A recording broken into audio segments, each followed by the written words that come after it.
قرآن کہتا ہے تلک امۃ قد خلت لہا ما کسبت،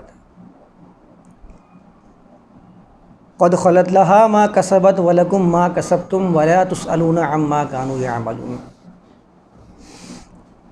تو اس تاریخ کے بارے میں ایک بات تو اچھی طرح سمجھ لینی ہے کہ تاریخ کی کوئی حیثیت نہیں ہے۔ پھر میں نے اس کے اندر جو لہا ما کسبت ولکم ما کسبتم آیا ہے اس کے بارے میں تھوڑا بہت بیان کر دیا تھا کہ قرآن نے کہا ہر نفس کے لیے وہی ہے جو اس نے کمایا ہے، تمہارے لیے وہ ہے جو تم کماتے ہو۔ اور جو ہمارے ہاں میں نے مسلمات کی جو بات کر رہا تھا کہ ہمارے ہاں جب ہم کہتے ہیں کہ بھائی یہ جو قرآن آپ پڑھ کے بخشنے والا عمل ہے، یہ جو آپ دیگیں چڑھوا رہے ہو، مرنے والوں کے نام پر آپ صدقے کروا رہے ہو، ایک دوسرے سے کہہ رہے ہو کہ بھائی میرے والد صاحب کا، میری والدہ کا انتقال ہو گیا ہے، آپ دعا کر لینا ان کے لیے۔ مولوی صاحب کی بھی وارے اور نیارے ہو جاتے ہیں، مولوی صاحب کھڑے ہوئے، انہوں نے کہا بھائی ذرا 2-4 مٹھائی کے ڈبے لا کر رکھو، دعا جو انہوں نے طویل کرنا شروع کی ہے پھر ان کو روکنے والا کوئی نہیں ہے، پھر تو دعا اتنی لمبی چلے جا رہی ہے کہ بس کوئی پوچھنے والا ہی نہیں ہے۔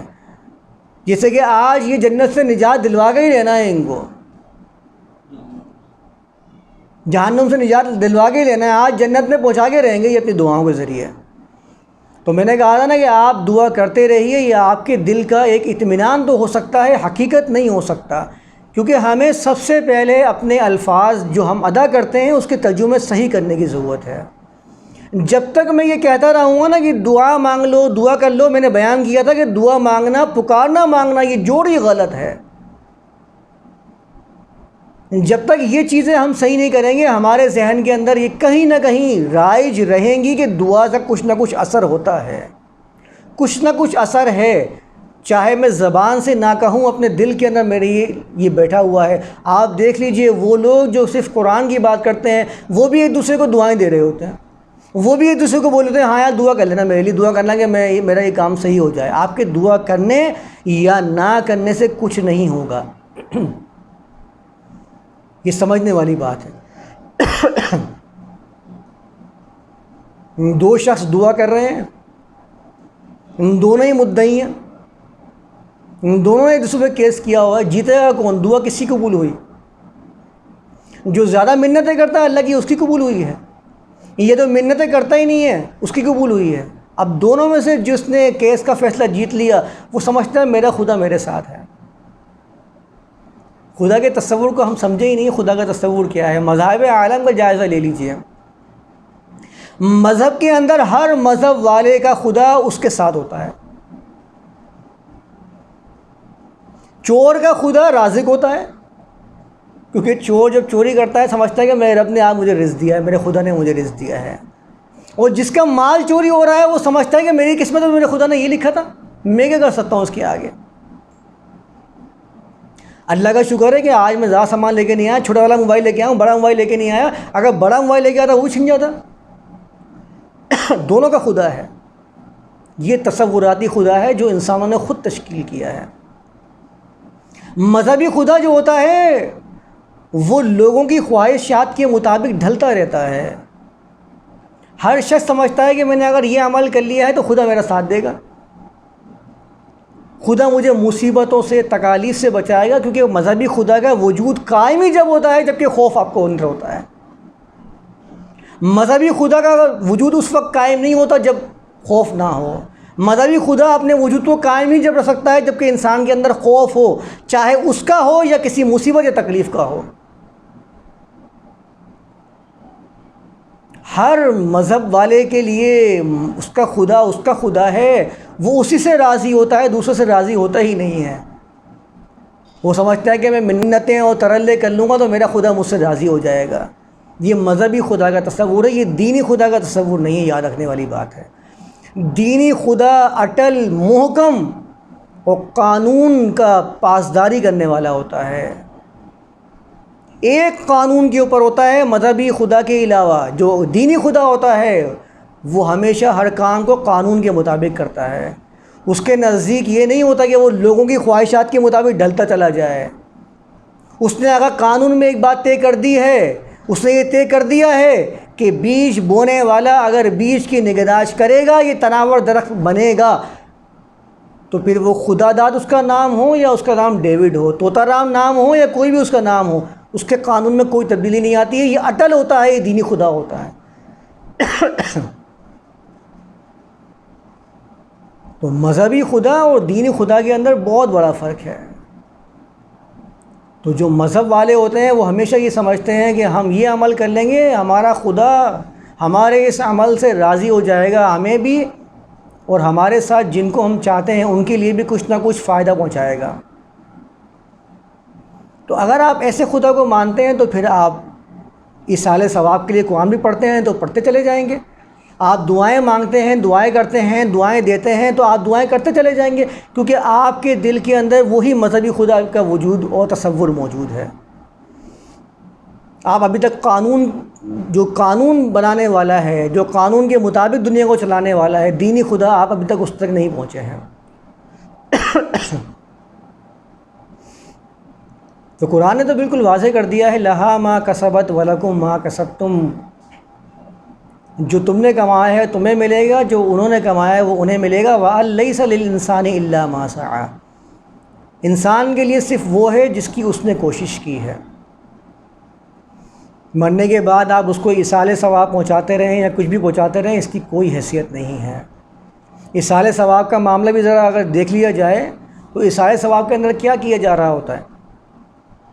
ایک ذہن میں تصور ہے کہ میں نے اگر یہ پورا قرآن پڑھ کے بخش دیا ہے تو میرے ذہن کے اندر یہ تصور بٹھا دیا گیا ہے کہ اگر تم نے قرآن اپنے ذہن میں پڑھ لیا ہے اور بخش دیا ہے تو بس یہ پہنچ جائے گا اس تک ثواب۔ آپ کے پاس ثابت کرنے کا کوئی ذریعہ نہیں ہے کہ پہنچا ہی نہیں پہنچا۔ میں نے جب دین اور مذہب کی بحث کی تھی وہ میں نے کیا بیان کیا تھا کہ ہمیشہ جو مذہبی شخص ہوتا ہے وہ اپنے تصورات کے اندر جی رہا ہوتا ہے، وہ جتنا غیر مشاہدے والی چیز پہ یقین کرے گا اتنا ہی وہ تقرب الہی کا حامی ہوتا چلا جائے گا، قریب ہوتا چلا جائے گا اپنے خدا سے، اور اتنا ہی مقرب قرار پائے گا۔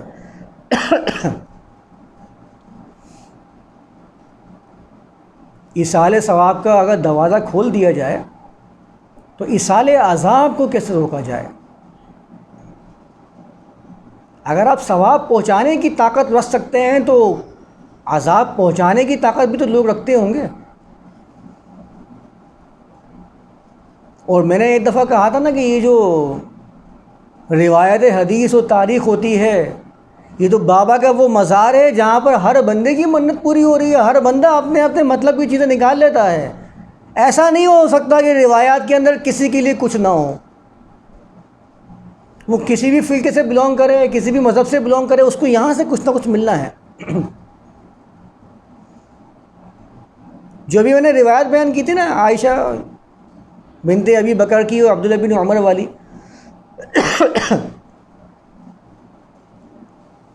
اس میں کیا لکھا ہوا ہے؟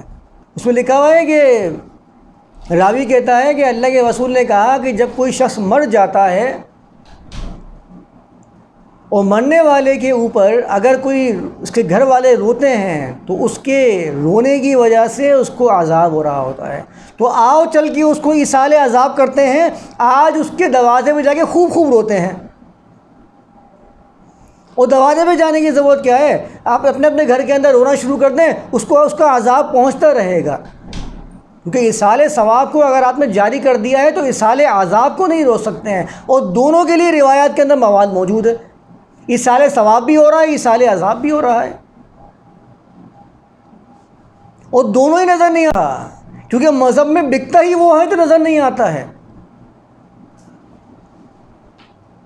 میں اپنی صحت اپنے بچے تک کو بخش نہیں سکتا، دے نہیں سکتا، اس پر کتنا ہی میں اپنی تکلیف میں راتیں کالی کر سکتا ہوں، لیکن صحت نہیں دے سکتا، کیونکہ مشاہدے میں آنے والی چیز ہے۔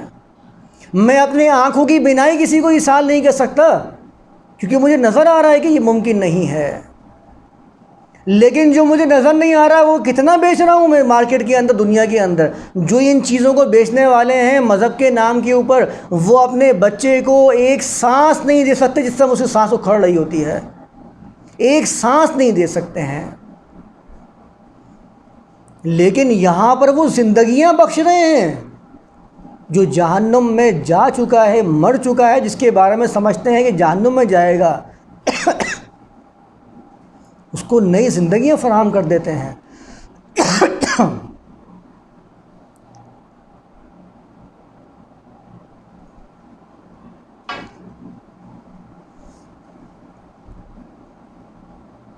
تو اس طریقے سے ایصال ہو رہا ہے. اس طرح سے میں اپنے قرآن کو پڑھنے کے بعد اپنے قرآن کا فہم کسی کو نہیں بخش سکتا، لیکن میں قرآن بخشے جا رہا ہوں. یہاں آپ سب بیٹھے ہیں نا، میں یہاں بیٹھا ہوں، میں تلک امۃ قد خلت لہا ما کسبت ولکم ما کسبتم پڑھ رہا ہوں، اس کے فہم کو اخذ کر رہا ہوں. لیکن میں آپ کو تعلیم تو دے سکتا ہوں. میں یہ نہیں کر سکتا کہ میں نے فہم کو اخذ کر لیا، اپنے اندر رکھا ہوا ہے، اور میں اپنے من ہی من کے اندر کہہ رہا ہوں کہ ان سب کو میرا یہ فہم ایصال ہو جائے، ان سب تک میرا یہ فہم پہنچ جائے. یہ ممکن ہی نہیں ہے. لیکن 30 پارے پڑھنے کے بعد میں وہ 30 پارے اپنے من ہی من کے اندر ان کو پہنچا رہا ہوں. تو میں نے کہا تھا نا کہ قرآن کا 2 ٹوک فیصلہ ہے، لہا ما کسبت ولکم ما کسبتم، ثم توفی کل نفس ما کسبت وہم لا یظلمون. یہ والی آیت کو دیکھ لیا جائے. کہتا ہے کہ جس نفس نے جو کچھ کمایا ہوگا اس کا پورا پورا بدلہ دیا جائے گا. وہم لا یظلمون،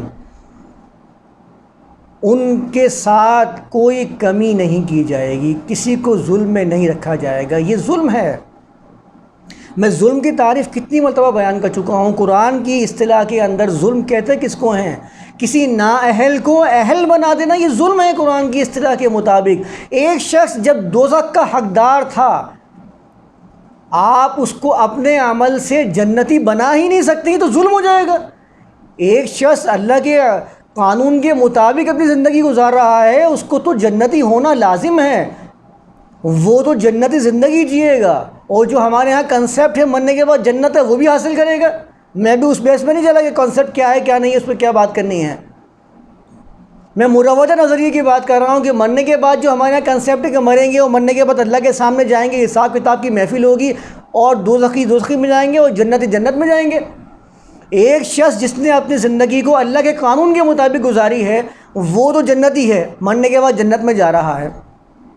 ایک شخص جو پوری زندگی اس نے بدکاری میں، فحاشی میں، اللہ کی نافرمانی کے اندر گزاری ہے، تو میرا کیا ہوا عمل، میرا پڑھا ہوا قرآن، میرا کام، میرا کیا ہوا صدقہ اگر اس کو جنت میں پہنچا سکتا ہے، تو پھر اس جنتی میں اور اس کے درمیان فرق کیا رہ جائے گا؟ دونوں کے وارے نیارے ہو گئے. یعنی کہ ایک تو اہل تھا جو جنتی تھا، دوسرا نااہل تھا، اور میرے عمل کی وجہ سے وہ اہل ہو گیا ہے. تو یہ تو ظلم ہو گیا ہے اس بندے کے ساتھ جو اہلیت کے مطابق جنت کا حقدار ٹھہرا تھا. تو قرآن تو کہہ رہا ہے کل نفس ما کسبت وہم لا یظلمون، ظلم کیا ہی نہیں جائے گا ان کے اوپر. تو آپ تو ظلم کی انتہا کر رہے ہیں. آپ کہہ رہے ہیں کر میں رہا ہوں، اس نے بدکاری کے اندر زندگی گزاری ہے، میرے عمل کی وجہ سے وہ جنت کا حقدار ٹھہرتا ہے. یعنی آپ نے ایک نااہل کو اہل بنا دیا. دنیا کے اندر جب آپ منصب بانٹ رہے ہوتے ہیں، اس ٹائم تو آپ کسی نااہل کو کوئی منصب عطا کرنے کی کوشش نہیں کرتے ہیں. اس ٹائم تو آپ کے ذہن میں ہوتا ہے کہ یہ نااہل ہے، یہ اس منصب کا اہل نہیں ہے، اور نہ اس کو اگر ہم منصب دیں گے یہ اس کی اہلیت رکھے گا. وہاں تو آپ کسی نااہل کو اہل قرار نہیں دیتے ہیں، نہ منصب سونپتے ہیں. یہاں مذہب کے اندر تو ہر کسی کو منصب سونپے جا رہے ہیں، نااہل کو جنت کا حقدار اور اہل ٹھہرایا جا رہا ہے. یہ سب مذہب کے اندر یہ معاملہ چلتے ہیں. کیونکہ مذہب میں کیا ہوتا ہے، میں نے بتایا نا کہ ایک تصور کے اندر آپ نے خود بخود خاکہ کشی کر رکھی ہے. کچھ بھی بنائے چلے جاؤ، نہ نظر آ رہا ہے، نہ دکھ رہا ہے، نہ میں اس کو محسوس کر سکتا ہوں، نہ مشاہدہ کر سکتا ہوں. تو بیچتے رہو جو بیچنا ہے آپ کو. بس کیا ہے کہ لوگوں میں اپنا اعتماد اتنا بحال کر لو کہ لوگ آپ کی بات سن کے آپ کی بات کا اعتماد کر لیں. بس یہ چیز آپ کو ذہن میں رکھنی ہے. تو کلو نفس ما کسبت وہم لا یظلمون میں تو قرآن نے خود کہہ دیا ہے کہ ظلم نہیں کیا جائے گا. اور آپ اللہ کے اوپر یہ ظلم قرار دے رہے ہیں کہ اللہ کے پاس جانے کے بعد نااہل جو ہیں وہ جنت کے اہلدار بن جائیں گے، حقدار بن جائیں گے. یہ ظلم نہیں ہے تو کیا ہے؟ میرے کیے ہوئے عمل کا اگر وہ حقدار بنتا ہے تو پھر یہ وہم لا یظلمون کے بالکل خلاف چلا جاتا ہے. لہا ما کسبت ولکم ما کسبتم کے بالکل خلاف ہے، کیونکہ وہ اس نے نہیں کمایا ہے، وہ تو میری کوشش تھی، اس کا پھل مجھے ملنا چاہیے. جب اس نے کمایا تھا اس کا پھل اس کو ملنا چاہیے، میرے کیے ہوئے پھل کا حصہ اس کے پاس نہیں جانا چاہیے، کیونکہ اس نے بدکاریاں کی ہیں، اس نے ظلم کیا ہے. یہاں آیات کی 10 نیکیاں شمار کر کر کے میں یہاں پر نیکیوں کے ٹھکانے لگاتا ہوں اور پھر بانٹنا شروع کرتا ہوں، جیسے ریڑھیاں بانٹتا ہوں نا، یہ فلاں کے گھر پہ جائیں گی، یہ فلاں کے گھر پہ جائیں گی. 2 سپارے میرے نانا کے ہیں، 2 سپارے میرے دادی کے ہیں، 2 سپارے میرے ابا کے ہیں اور 2 سپارے میری اماں کے ہیں. چلو بھائی ہو گیا پورا خلاصہ. آج تو میں نے 4 بندوں کو جنت میں پہنچا کے دم لیا ہے. ہاں بھائی اور کوئی رہ گیا جنت میں داخل کروانے کے لیے؟ یہ میں حقیقت بات بتا رہا ہوں. لوگ پیسے دے کے سپارے پڑھوا رہے ہیں.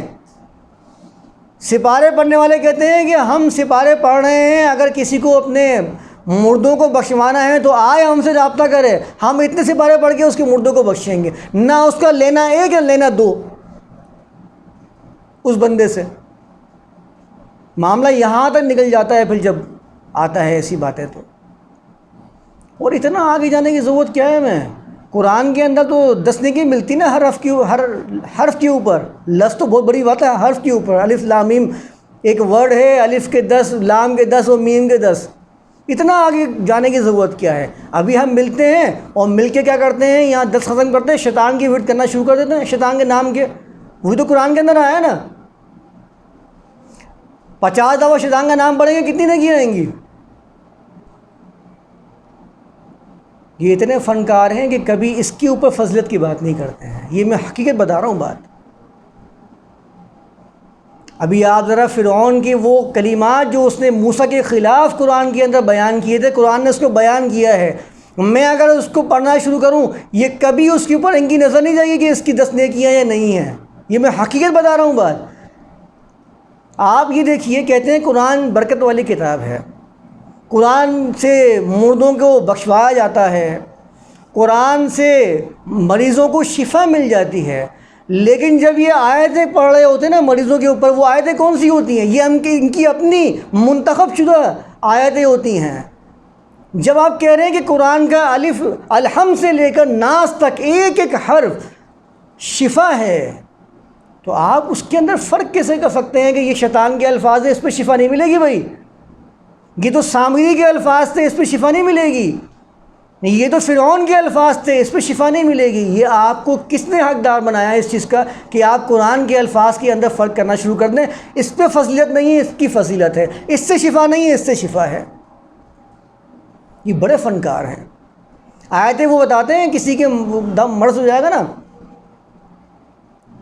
کوئی بولتا ہے آ کے میرے ساتھ یہ مسئلہ ہو گیا ہے، میں دوا کر رہا ہوں، علاج کر رہا ہوں، شفا نہیں ہو رہی ہے، تو پھر آتے ہیں کچھ فنکار کہتے ہیں اچھا تم ایسا کرو کہ 3 دفعہ اس کو پڑھ لیا کرو، اس والی آیت، اس میں بڑی شفا ہے. اس کو وہی آیت نظر آ رہی ہے. کبھی اس نے شیطان کے ان کلمات کو پڑھنے کا حکم نہیں دیا کہ یہ پڑھ لیا کرو اس سے شفا ہو جائے گی. کوئی اس کے ذہن کے اندر بھی ہے کہ نہیں اس میں شفا نہیں ہوگی. میں حقیقت بتا رہا ہوں، یہ بات دل میں اس کی یقینی طور پر یہ بات سمائی ہوئی ہے کہ شیطان نے جو الفاظ نقل کیے تھے اس میں شفا نہیں ہے.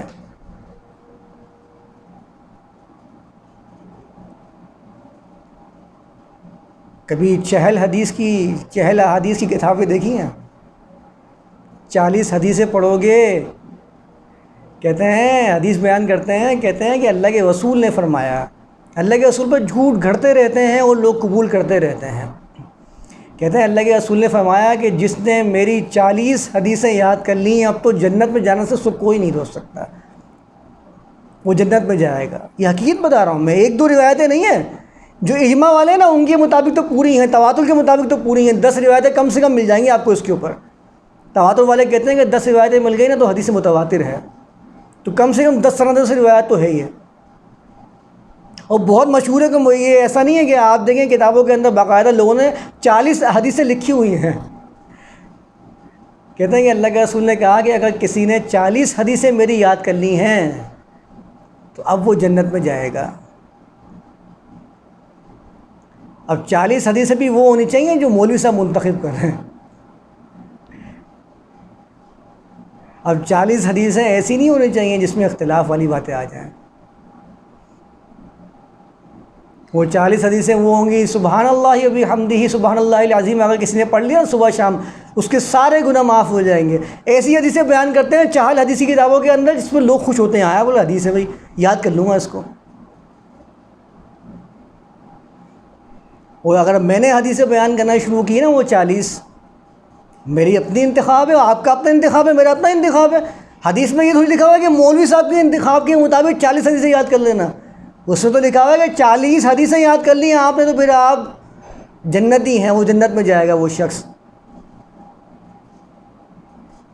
اب حدیثیں آپ ذرا حدیث کی کتابوں کے اندر سے نکالنا شروع کر دیجئے۔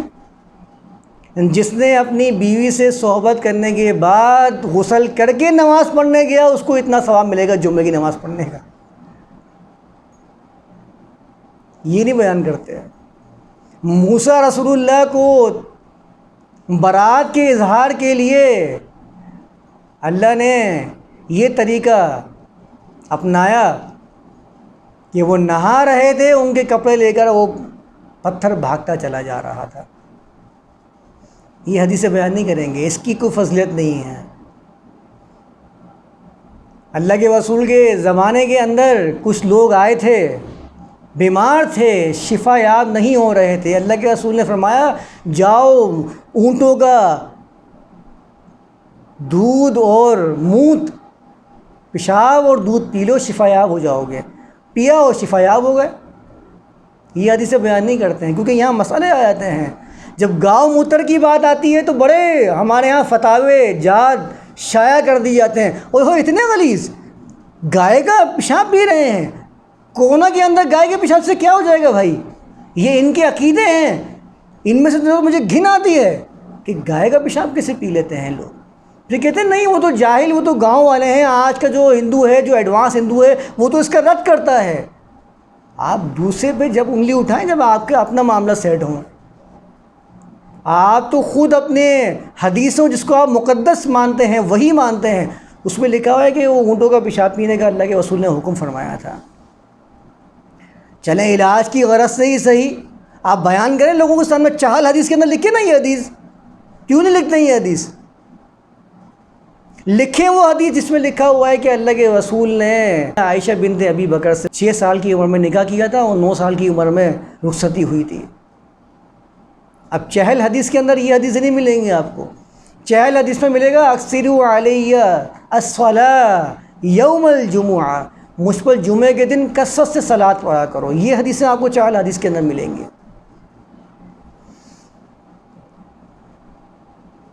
تو یہ سب کا سب جتنے میں بیان کر رہا ہوں نا، یہ الف سے لے کر یا تک سب باطل ہے، اس کی کوئی حقیقت نہیں ہے۔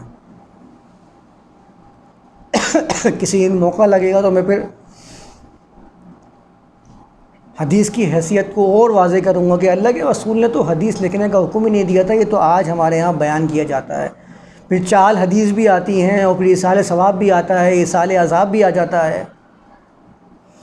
تو اصل بات سمجھنے والی کیا ہے، قرآن نے جب کہہ دیا لہا ما کسبت ولکم ما کسبتم، جو تم نے کمایا ہے وہ تمہارے لیے ہے، جو اس نے کمایا وہ اس کے لیے ہے۔ پھر آگے فرما دیا ایک جگہ پہ وہم لا یظلمون، نااہل کو تو حق مل ہی نہیں سکتا ہے، ہر شخص کو اس کی اہلیت کے مطابق حق دیا جائے گا، ظلم نہیں کیا جائے گا۔ تو آپ چاہے کچھ بھی پڑھتے رہیں، اس کی کوئی حقیقت نہیں ہے، قرآن نے اس کو بالکل واضح طور پر رد کر دیا ہے۔